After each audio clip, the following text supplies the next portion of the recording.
The Indiana Hoosiers are 11-0 for the first time in school history and have one more regular season game to go against Purdue a couple Saturdays from now. Should the Hoosiers beat the Boilermakers, they will move on to their first ever Big Ten title game matchup and then likely go onward from there to a second straight appearance in the college football playoff. One of the main reasons for this success has been the play of Hoosiers quarterback Fernando Mendoza, the redshirt junior who has 35 combined touchdowns this year and who joins us this week on the Heisman Trophy Podcast. Welcome, Fernando. Thank you so much for having me, Mr. Hudson, and really appreciate everybody on the Heisman Podcast for having me on. Yeah, we're excited to have you. Fernando, congrats on a fantastic season thus far. Your development over these past few seasons and throughout this year has been really fun to watch. Indiana has had a magical season. I want to know what it's like to experience all this from where you're standing in the center of the storm, so to speak. Has it just been a blur for you? Yeah, especially on the outside, it seems like a total blur, and it's such a great opportunity that we're 11-0, and we have an opportunity next week to go 1-0 again to make us 12-0. But what's even more special about this opportunity is the people that we're doing it with. The coaches, the locker room, the support staff, we're all so intertwined, and we get along so well that it makes it even more magical to have not only have a great season, but to do it with great people makes it more just so much more special for myself and my teammates.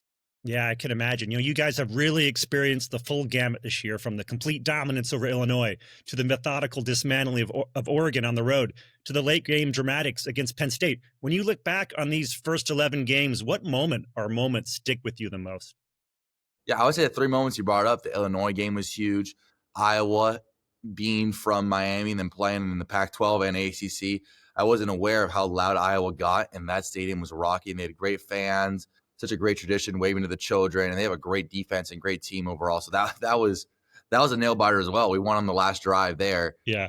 Oregon was great. They're the number 3 team in the nation at the time, and they are our top team in the nation. And that was great to see the resilience from our offense to bounce back. And Penn State, we were on upset alert there for a little bit, and we were able to pull it off. And I think that's what all good teams and great teams have, is that resilience and the ability to, and it's not always going to go as planned, but the ability to get back on track, trust each other, and execute at a high level.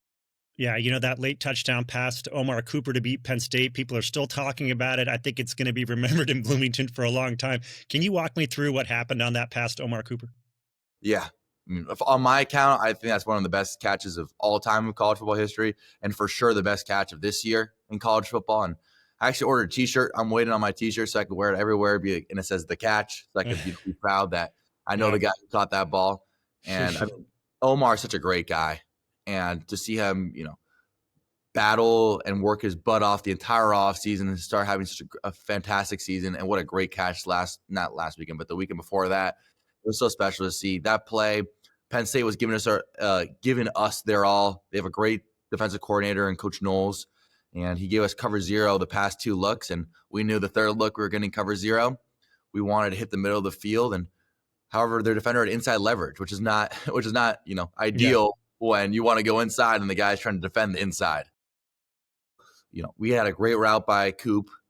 We had amazing protection from our running backs, tight ends, and offensive linemen. And I was able just to put it up there. And Coop, he's from Indiana, so he has a background in basketball as well. He was able to grab that rebound right near the goalpost. And I don't know how he got his feet in. I was in utter shock. I couldn't even believe it until in the plane. It all hit. Wow, he caught that ball. Yeah. It was so shocking. It's such an epic. I was going to ask you about that. I saw the replay and I saw his foot that seemed to suspend in midair, like for a second. It was really weird. What was your reaction when you finally had a chance to get a close look at his footwork in the back of the end zone after not seeing it for a while, Yeah.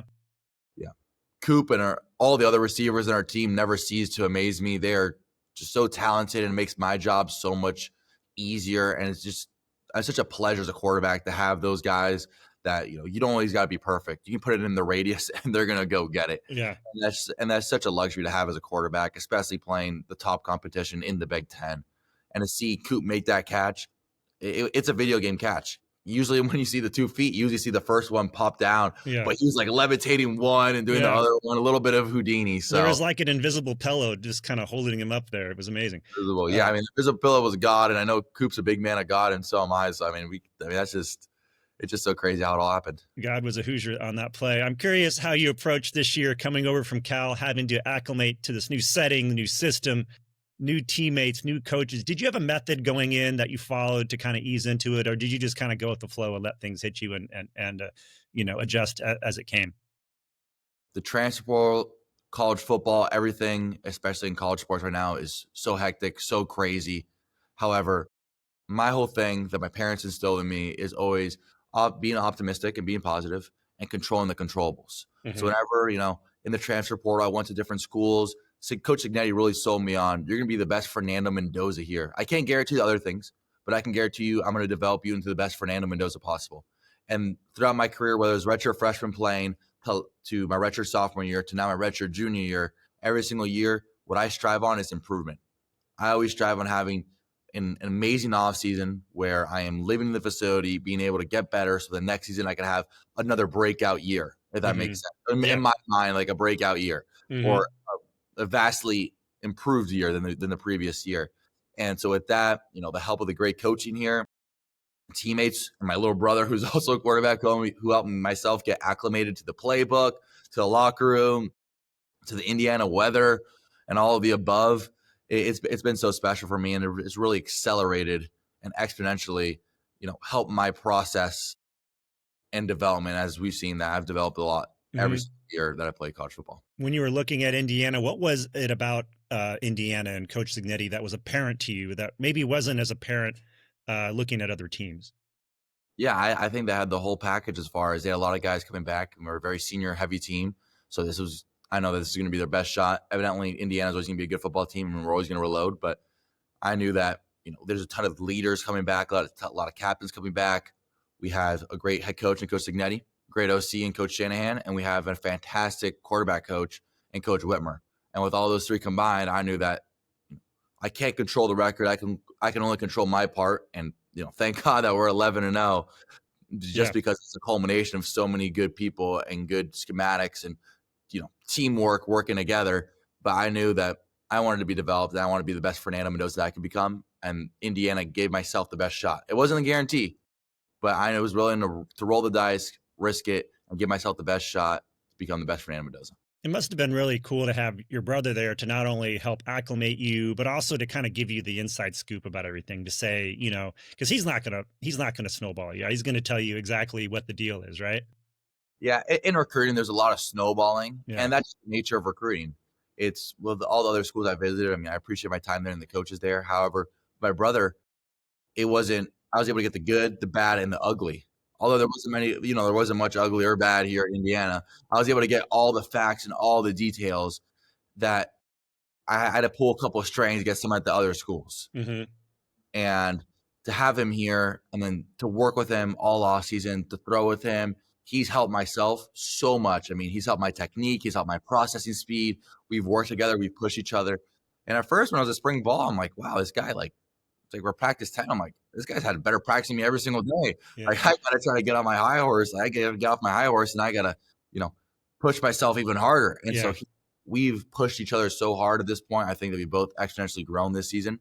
And to see the quarterback that he's become and the quarterback that he is going to be for the Hoosiers is special to see. And I just can't wait to see him become a better quarterback than myself, because I'm confident that he will be. There had to be some kind of leap of faith for you too as well, right? You had your pick of a lot of quote unquote, blue blood schools, picks, some elite schools out there. And Indiana had a great year last year, but it was only the 1 year that they did it. So you had to have the faith that this was something that was going to be a normal kind of thing, right? To help bring you along with their growth. Was it a big leap of faith for you, or did you just kind of realize, hey, this is going to keep chugging along? It was a huge leap of faith. I graduated Berkeley, the University of California, Berkeley, in 3 years. At that point, I had my degree. I was going under my fourth offensive coaching change. And at that point, I felt that it was time to make the leap of faith. However, it was so hard for me to make that leap of faith, to even enter the portal in the first place. I mean, there was a couple of nights that I was just bawling. I was like, I don't want to leave and stuff like that, just because it's so hard, because getting out of your comfort zone is how you grow. I knew that I needed to grow. However, getting out of that comfort zone is so hard. And then when choosing between the blue blood schools, it was like, all right, Indiana's great. They've had a great season, but the other blue blood schools are a lot more historically sound. They're safer bets. Right. However, I knew that I couldn't control the variables. I know I couldn't control I could control what school I go to, but I can't control, what opponents we're playing. I can't control the strength of schedule. I can't control how the season's going to go. There's so many variables within it. I just want to become the best Fernando Mendoza I can become. If it's on a 12-0 team, that's great. If it's on a 10-2 team, that's great as well. So I just wanted to become the best Fernando Mendoza I could become so I could help my team win as many games as possible. You're a business administration major and you're into finance. I guess this would be kind of similar to like you're going for more of a startup vibe versus like you're not going to go work for AT&T or the big tech companies. You're going for this kind of up and coming startup. Is that kind of a similar kind of is it a good analogy to relate to going over to Indiana? Yeah, that is a fantastic analogy. Funny enough, over in the West Coast, Berkeley and Stanford are two of the biggest universities that have a lot of startup founders. One of my freshman year roommates is a startup founder, and to see that all the startups, to see them blossom and bloom, I mean, it's a big risk. However, you could go to some of these companies that are going to be well established and more of a corporate structure. However, I knew that the leadership within, I want to say a startup because Indiana still Big Ten schools, still had a great year. Probably not as a big corporation as some of the others at that point last season. And now has become, if not, bigger than a lot of those. It was a good leap of faith. However, I saw the leadership, and that's a big thing. A lot of startups. I actually worked for, or did some due diligence for a VC fund, which they invest in startups, called the House Fund in Berkeley, which they invest in all like Berkeley startups. And a big thing of their vetting process and their due diligence within the company to see what companies they're going to invest in and what companies they're going to pass on is the leadership. Yeah. So I know the leadership is doing workshops with the leaders to see. There's going to be obstacles, there's going to be problems, but to have that direct and correlated leadership in order to steer your ship in the right direction. And that's what I saw in Indiana. Yeah, you mentioned before having all these different offensive coordinators. What word would you use to describe Indiana's offensive scheme? You had to come in and learn that one really quickly. How would you describe it? And is it an easy scheme to learn? Yeah, I think that any scheme is as easy as hard as you make it. I think that it's really the level of quarterbacking that you want to perform. And I think Indiana has a very complex scheme. I think they have a very complex scheme, not comparing it to NFL scheme, but comparing it to other college scheme. I think that what makes Indiana scheme is so special is the detail. It's the attention to detail. It's the fine prints. There's not a lot of gray area in the playbook, which I love. It's a type A personality and a type A quarterback. There's not a lot of gray. So I know that, hey, on my third step, I got to throw it to this landmark. That's the timing for this route. It's not, maybe it'll be this and that. There's direct rules and correlations. I think that's what makes Indiana playbook so special is that you know what you're going to get.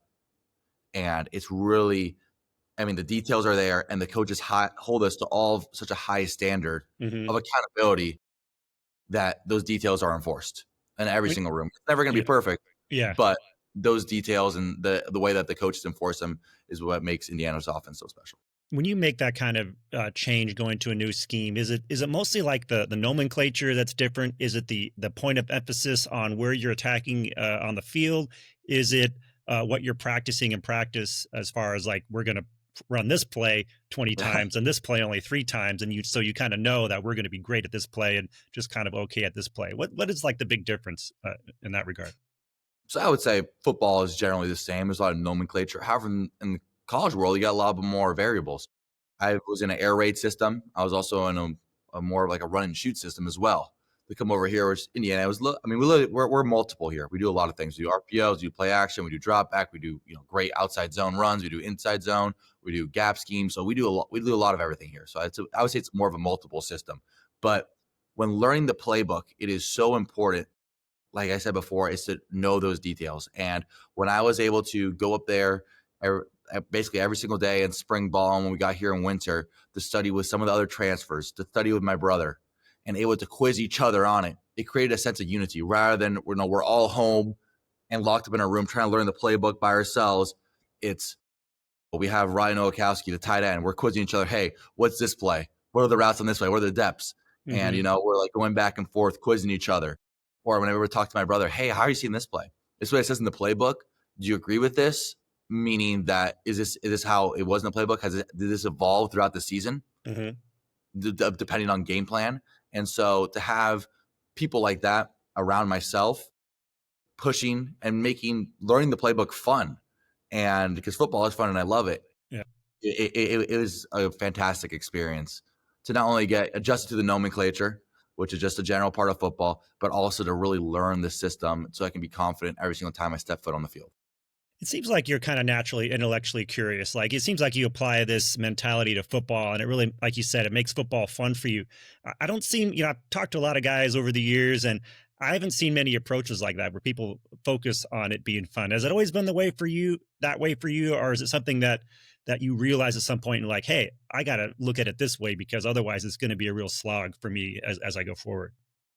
Yeah. My whole thing with having fun, I mean, I think there's a lot of different definitions of fun. My definition of fun is being fully present in the present moment, in the now.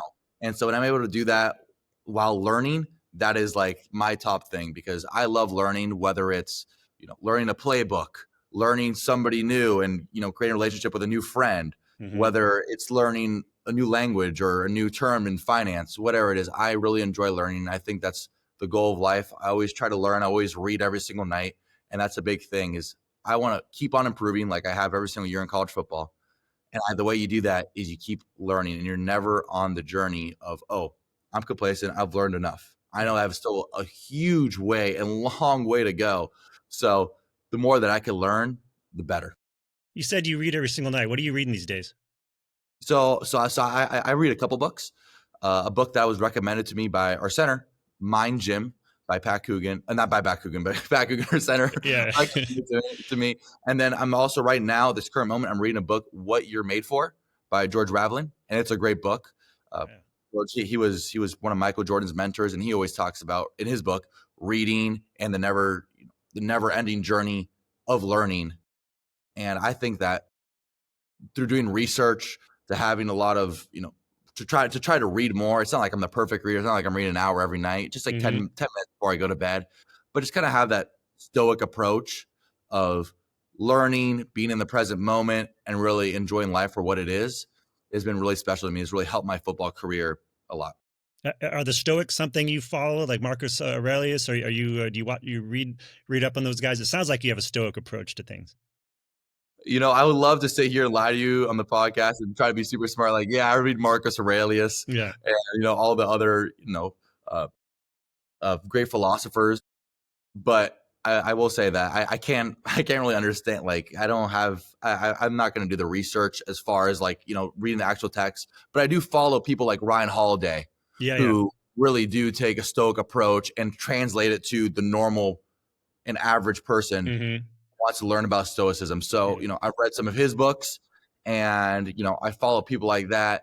I was not so much on social media, but just follow their sayings, and I'll write something down on my whiteboard. I have a big whiteboard on my board. I'll switch up the quotes, and just a kind of a way to live, and more of a mantra to live that day, focus on to kind of get some more tools in my tool shed. Sure. Okay. So, I want to go back now to your early days a bit. When did you first realize you could throw better than most of the other kids? yeah. Are we talking like young? Yeah. Like when were you, every kid goes out there and plays sports. And at some point they're like, oh, this guy can really throw it. He's the quarterback, or he's the pitcher, or he's, whatever. Like, was this really early for you, or was it something that developed later on? It was something that developed. When I first played football, I was the third string quarterback, second string tight end, and I was the second string defensive end. I was always trying to get on the field. And what I really thought, and looking back on videos of my youth football, evidently youth football players, now they're insane. It's crazy, the specialization that goes into youth sports nowadays. But I thought I was a lot better than I actually was. And I think that's the unwavering belief and confidence that my parents instilled in me. They're like, hey, Fernando, you got it. You keep on working in the backyard, keep on throwing to the net. Because I would just have a net in his backyard, and I throw with my dad and my little brother, which is great. Resource I have a little brother who also plays quarterback. Whenever I was like in 5th and 6th grade, hey, just keep on throwing to Alberto, keep on getting better. And to see that development, and to see that I actually was I was kind of a liability out there. I was not very good, but to see that my parents really instilled that unwavering belief, like, hey, like, I'm going to be the best quarterback. I can throw the ball really well. I think it's really helped myself as a stepping stone in order to take that jump and take that development that I wanted in my life. And evidently, through the hard work and work ethic, which my parents have instilled in me, and a great support system that has also instilled in me, I've been able to get, a little bit better every single year. And that's my thing. Yeah. I was better at throwing in 7th grade than I was in 6th grade, then in 8th grade, and then in 9th grade. And after 9th grade, I want to have my breakout year in 10th grade. And then after, I want to have a breakout year every single year. And I think that's just never ending journey of learning and just enjoying the process. Well, incremental improvement can take you a long way over time, right? It does. Yeah. Was there a point when still a long way to go, by the way. Yeah, So. yeah. Was there a point when you said, football might actually take me somewhere? I can actually do something with this thing. Yeah. So football is always very fun to me. And by fun, I got a lot of satisfaction off of it. It wasn't as fun, it's not like little dopamine hits of like playing a video game fun. Sure. But it's more satisfaction of being with the team, working towards a common goal to try to, take down the enemy and to try to score as many points as possible. And the camaraderie that you're going to suffer sometimes. You're going to have a heart-aching defeat, and sometimes you're going to have a glorious victory. Mm-hmm. And I would say that the point that I was really like, wow, I can make something of football was my junior year after we won the COVID state championship. And at that point I was like, okay, I can really get recruited, because I was going to these college camps. I'd always go to the University of Miami camp because I live 5 minutes away from there. Yeah. And I would just go because my parents sent me. There was like a little summer camp. Sure. Essentially. Other kids treated as a prospect camp. I was like, oh, great. I get to throw the ball from 8 to 4. And then I would go back home and, make a sandwich and watch the TV. But at that point I was like, oh, wow, I can really go somewhere. And when COVID hit, I didn't really have a good feel of where I was. I would see all these kids on social media be like, this kid's committed here, he's committed here. I'm like, wow, these kids are really, really good. Good for them. Yeah. I went high stack against them. And then after COVID kind of dwindled down, going into my senior year, I started going to these camps, starting to go to the Elite 11 regionals, not the finals, the regionals. Yeah. And I was like, wow, I stack up really well against a lot of these kids, and I could throw the ball, if not as well, if not a little better than some of these kids. So I can actually go. And then that summer, I got my first committable offer to Yale. At that point, I'm like, great, what a fantastic opportunity. I'm going to go to Yale. I'm going to get a great education. And this is the great opportunity that football has blessed me with. Mm-hmm. I started to end up going on. We had a senior year. We lost the state semifinals. Still a great journey with my brothers. And then after that, God blessed me. And the University of California, Berkeley offered me a full scholarship. Yeah. While other schools were deciding whether they should take me as a walk-on or not, they offered me a full scholarship at a Power 4 school, and that was an opportunity that I could not resist, and I'm still indebted for the rest of my life. I heard a rumor that Alabama offered you as a preferred walk-on. Is that true? Yeah, so there's a guy named Alex Mortensen, who I believe is the coach at UAB right now. I can't. If I misspoke, then I apologize about that. It's just really hard to keep up with the crazy college football nowadays. But sorry, he offered me a preferred walk-on. At the end, at this point, I would have been offered by Berkeley, but at this point, it was a great opportunity, and it's been pretty funny because I know, the Heisman Trophy is in the background. But it's funny because Ty Simpson would have been the scholarship quarterback in the grade, and I would have been the walk-on quarterback in that grade. So we watched a lot of Ty Simpson film here because we have similar. We played Wisconsin this past weekend, and they played Wisconsin, and he's a great quarterback. And I've seen his interviews; he seems like a great guy. But it's kind of funny, looking back. My friends joke about it. They were like, "Hey, he would have been the scholarship. He would have been the walk-on, and stuff like that." Well, Ty Simpson might have had to transfer somewhere. It's been talked a lot about this now, about how you were a 2-star recruit coming out of Columbus High. I checked your high school tape. I saw a lot of the traits you still show to this day. The arm talent, the athleticism was all there. So did the recruiting services just completely blow this one? Or in retrospect, were you still pretty raw? And so maybe, some of that inattention was fair, or was it just they just completely dropped the ball, do you think? Yeah, I would think that I was a raw prospect. And I was also coupled with the point of the big recruiting at that point. Now it's getting younger and younger, but the big recruiting was end of 10th grade, sophomore year, and 11th grade, junior year is a real year that, hey, you get recruited, you get identified by colleges. Certainly, I think they're ranking kids in 8th grade now with all these stars and stuff. But when I was in high school, junior year was the real year. Hey, you're gonna get ranked, and that's when that's when we had COVID. Yeah, there's a lot of games canceled. A lot of the recruiting people couldn't go out and see the prospects in person. So although I would love to have been a 5-star, I would love to have been invited to the Elite 11 finals and all these other great accomplishments that some of my brothers in the class of 2022 were able to experience. I think it's the beauty of the journey. It's the beauty of coming up from a 2-star recruit to then going to Cal as, the lowest recruit in the Pac-12 at that point. Amazing. And the lowest recruit on my team ranked, and then ended up starting there, and then keep on going and keep on going and keep on improving and becoming a raw prospect to a little bit more refined. And I still see myself as a raw prospect. I still see myself as a raw piece of steak, and I need to go and learn how to season it, learn how to cook it, and in order so I can become a ripe, nice, you want to stay medium rare. You don't want to be well done though. So. No, not well done. Not well done.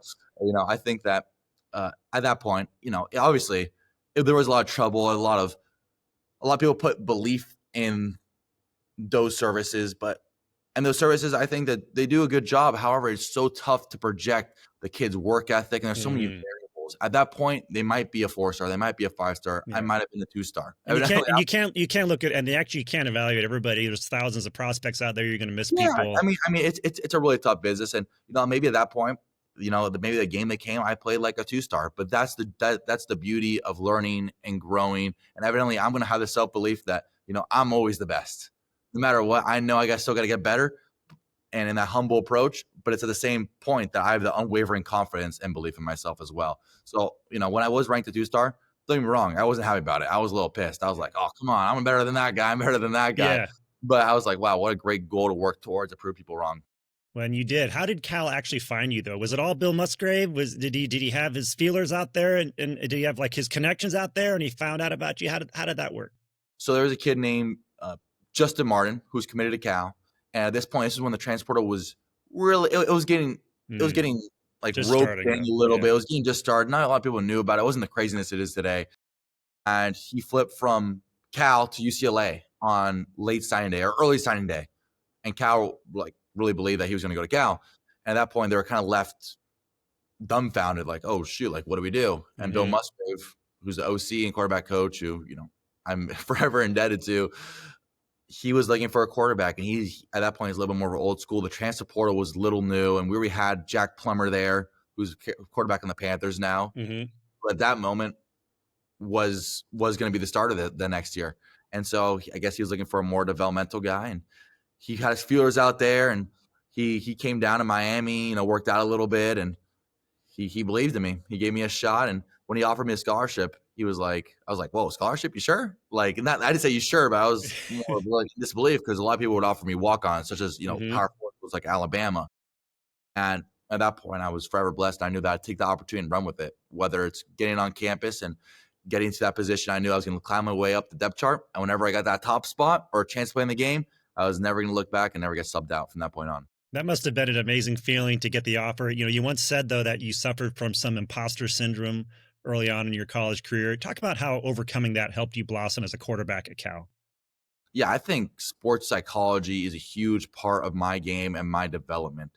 I meet with a sports psychologist, and I think it's not in an essence where it's, hey, my mentality's bad, so let's get it good. It's more, hey, I think my mentality is good. Let's get it to an excellent and elite level. You see all these guys, especially such a cerebral position as quarterback, they need it, and they need it to blossom. And I've been able to meet a great sports psychologists and great mentors, not even psychologists, but like mentors, football mentors, former quarterbacks at Berkeley. They were able to help me be like, hey, Mike Pulaski, right?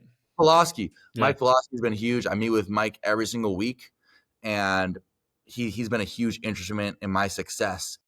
Whether he was thrown, because me and Mike had a very similar journey. He was a 2-star recruit, or I don't know, but he was the lowest ranked Pac-12 quarterback. Yeah, he wasn't a big deal. But he had to work his way up and eventually became a great quarterback for them. Yeah, he got thrown in the fire. And so at that point, I'm like, wow, am I ready? And he threw in the fire. He's like, trust me. He's like, Dando, trust me, you're ready. And so to have people around like that and such a great support system and have unwavering confidence in myself, it really helped me go up and beyond in that imposter syndrome. And he's like, hey, if you have imposter syndrome, that means you're doing it right. That means you're not extremely arrogant, like, yeah, I deserve this. This is my thing. It's more of like, hey, like, you've worked hard for this and you care about it.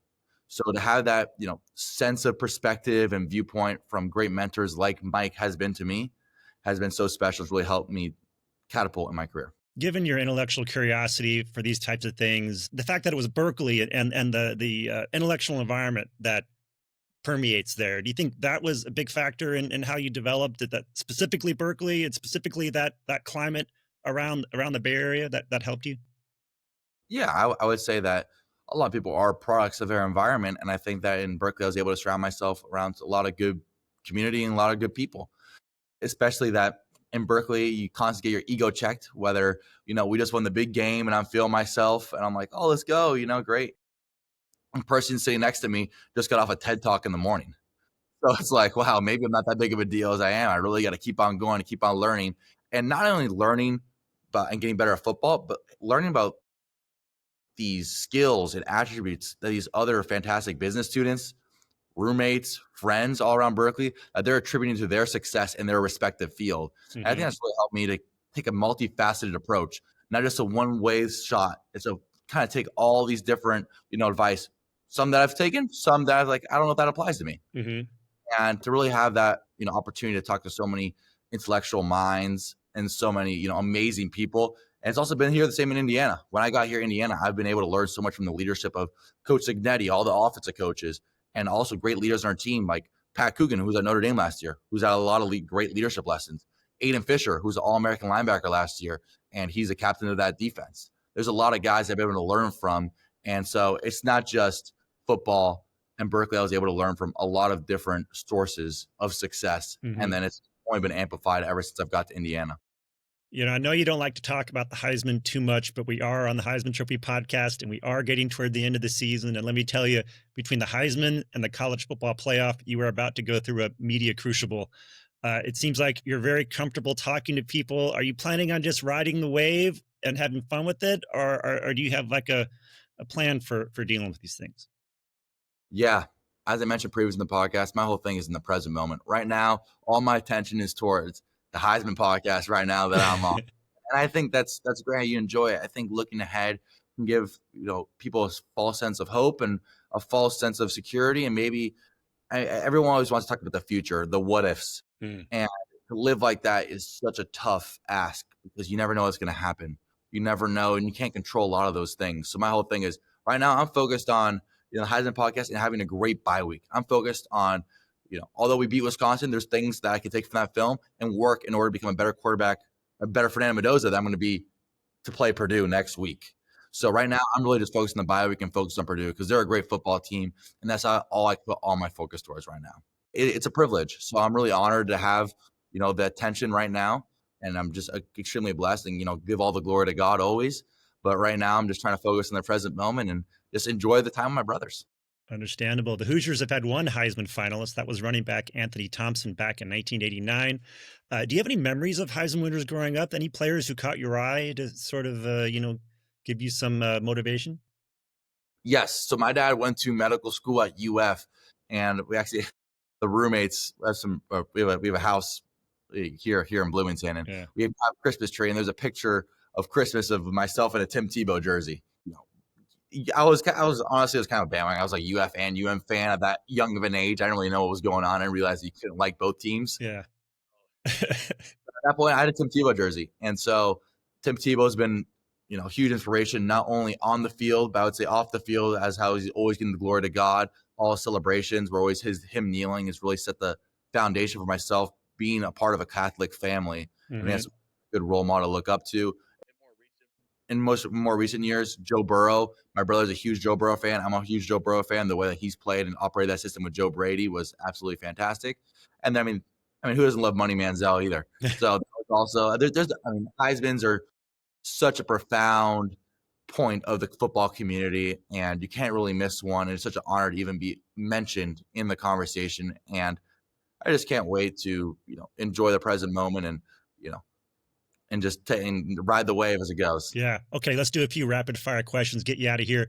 When you're not thinking about football, what occupies your mind? Friends. Where are you going to go out where are we going to go out to eat in Bloomington tonight? Where are you going to go out to eat? Usually. We go to a lot of places.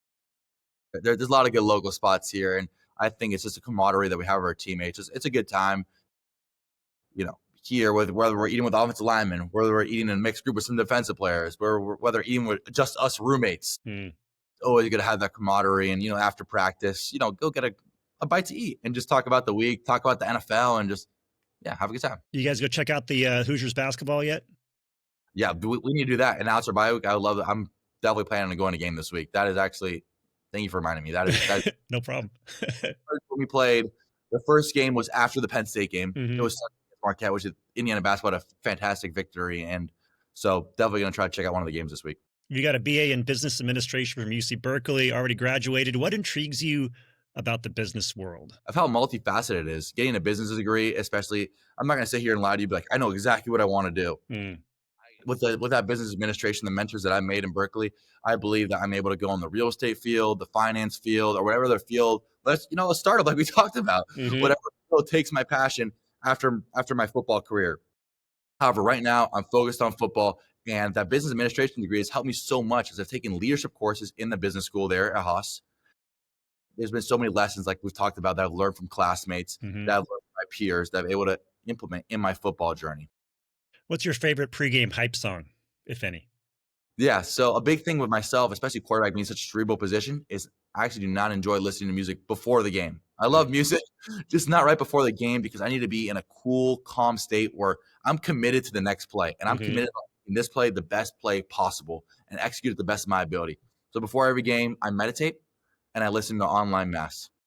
All right. Well, who's your dream dinner guest, past or present? Ooh. There's a lot of past that I'm definitely going to forget about, and I don't want to, so I'm just going to keep it to the present. Okay. The present, I would say my dream dinner guest is Tom Brady. He's someone that I've looked up to my entire life, and I really not only love his play on the field, but his resilience and the way that he's conducted himself throughout his career.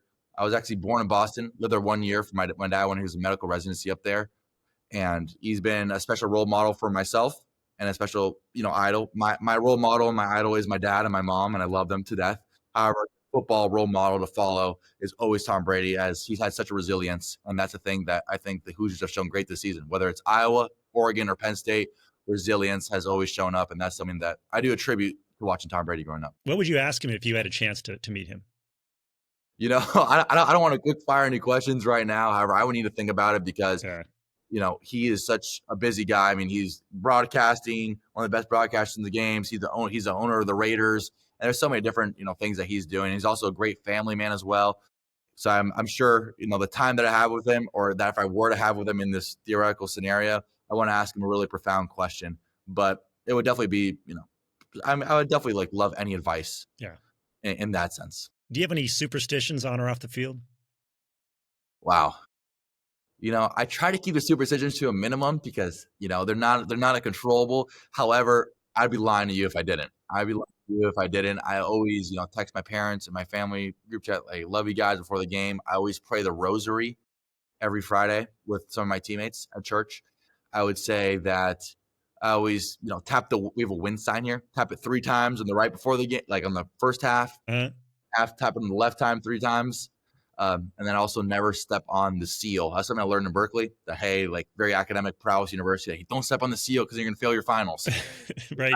Respect. So after that, I try not to step on the seal. Evidently, you're gonna step through IU logo sometimes in the weight room and stuff like that. But on the actual seal, you never step. Well, rituals are an important part of life, So yeah. Also, shower before the day of the game. Cold shower day of the game. Yeah. Okay. I saw you used to have a podcast. I listened to a little bit of it. If you were starting a podcast now, what would you talk about? Yeah, that podcast, it was a great experience in high school. We were kids in COVID, locked at home. We wanted to do something, try to do something productive.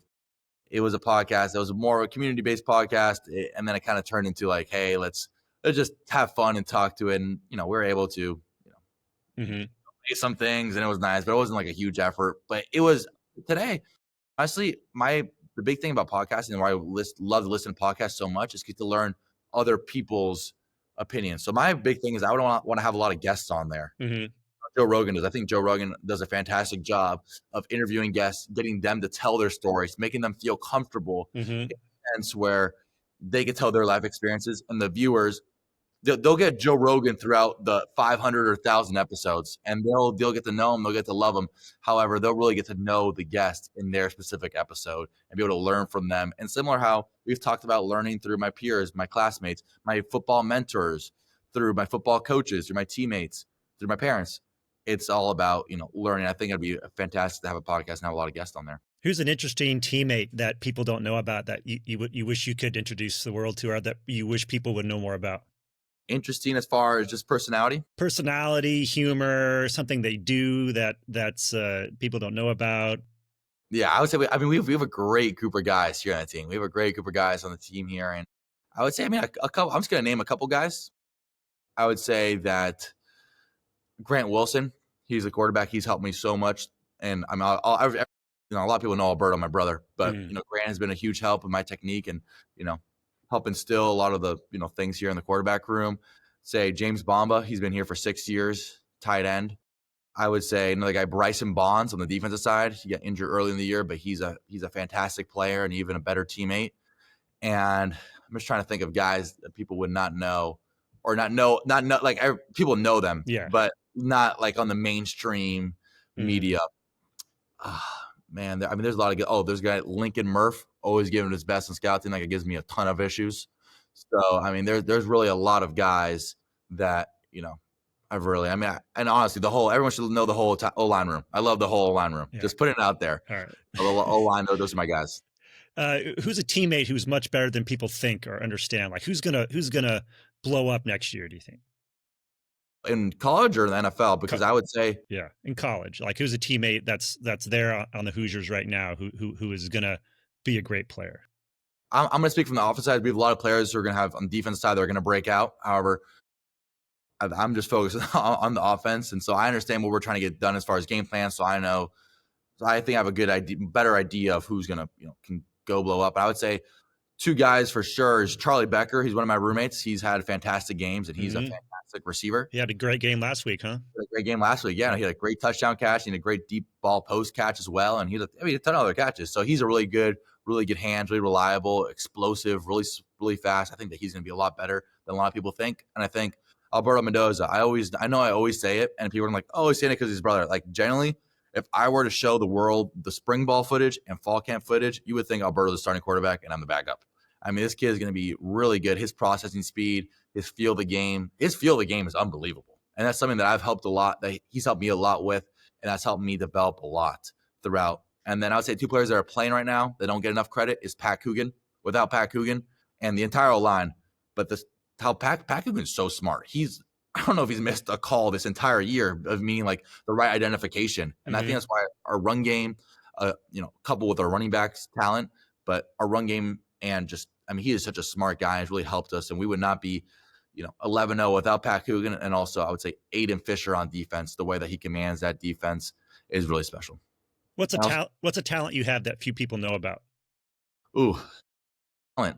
So if we're going to, I'm just going to put the question like this way. If we're going to go on a talent show, what would I do? Yeah. Man, this is a tough question. Or what do you secretly think you're good at that you just don't really put out there? I think I'm really good at the game pickleball. I really think I'm good at the game pickleball. Oh, I think I'm really good at ping pong. Ping pong. That's what I think I'm really good at. We get really competitive here in the locker room about ping pong, and I think it's a great way to nurture competition here. We play against the strength staff. We play against the teammates.